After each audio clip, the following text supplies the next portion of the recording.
Good morning, boys and girls. I'm Presbytera Leah. I'm going to be showing you how to fold a palm cross today. So I heard that Father Aristides gave you an assignment to fold a palm cross at home because Palm Sunday is this Sunday. Now, normally we would meet at church the day before Palm Sunday, which is the Saturday of Lazarus, and we would come together as a church family and we would fold palm crosses together in preparation for Palm Sunday. Since we cannot do that, I'm going to show you how to fold one at home. I've taken a piece of paper, which happens to be, mine is 17 inches long, and it's just over a ½ inch wide. Now, if you don't have a long piece of paper like this, you can certainly tape two pieces together, but you don't want it any less than 14 inches because your cross will be too small. So the first thing I did was I colored it green because palms are a yellowish green. Okay, I colored it on both sides because we're going to see both sides of the paper once we fold it. And we're going to start, Father Aristides is going to come over here and I'm going to show you how to fold it now.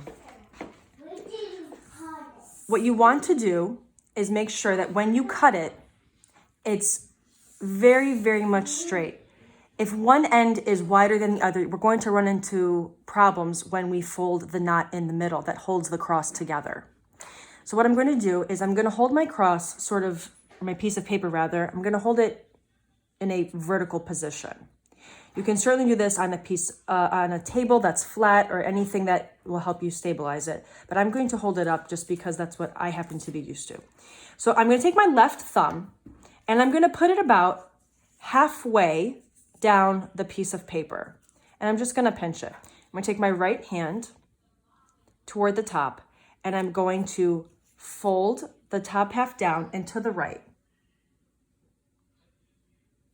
And I'm not going to press hard. I'm just going to kind of gently pinch in that way. And actually I need to move mine down just a little bit.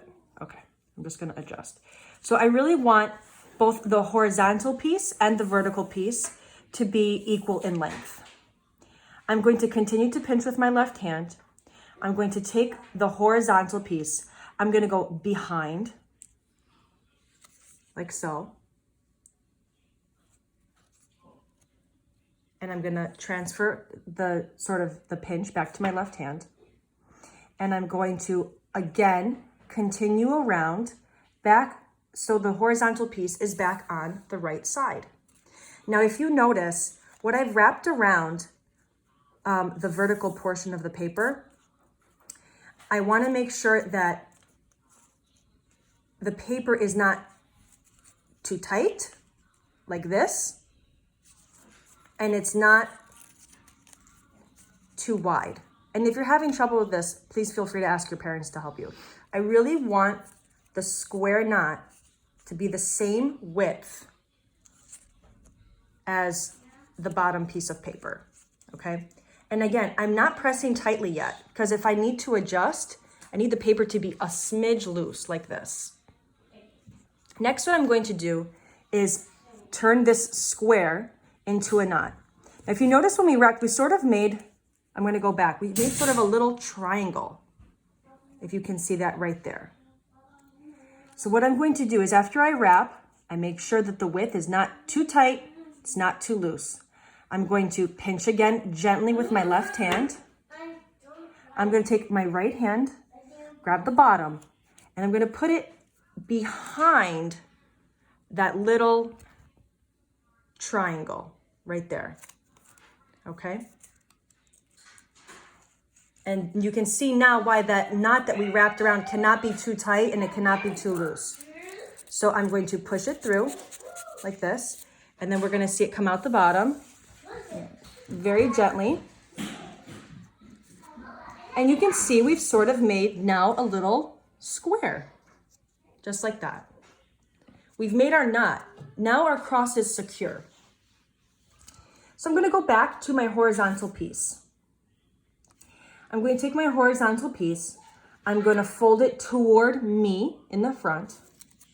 And I'm going to slide it through this knot. Now you'll notice the same way I said don't make the first knot too tight or too loose. You can see that when we made this knot, when we came down, I didn't make it too tight because my paper can rip, and I didn't make it too loose either. We want it to be a nice, beautiful square. But it has to be big enough that I can feed this horizontal piece through. And you'll see why now it's important that the piece of paper is the same width from top to bottom, because this is where you would run into problems. So I'm going to feed it about halfway through, I guess. And I'm going to have this little oval shape right here. That's going to be part of our horizontal piece of the cross.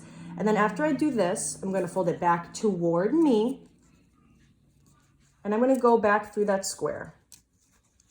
And I'm going to kind of tuck it so it's either behind the square or sticking out just a little bit. And I'm going to adjust gently, feed it through like this. And I'm just going to gently press so it holds in that position. Okay? This is now the back of your cross. I'm going to turn it around. Okay? I'm going to take my vertical piece. I'm going to fold it up. And I'm going to go back through the back of that knot. It should slide very easily. If it's not sliding easily, you might be folding it the wrong way. Make sure you fold it toward you. And go up through the square knot. Okay? Turn your cross around because it's now upside down. And you have, now you have your little cross. I'm just going to gently press so it stays in position, just like that. And that's how you make a palm cross.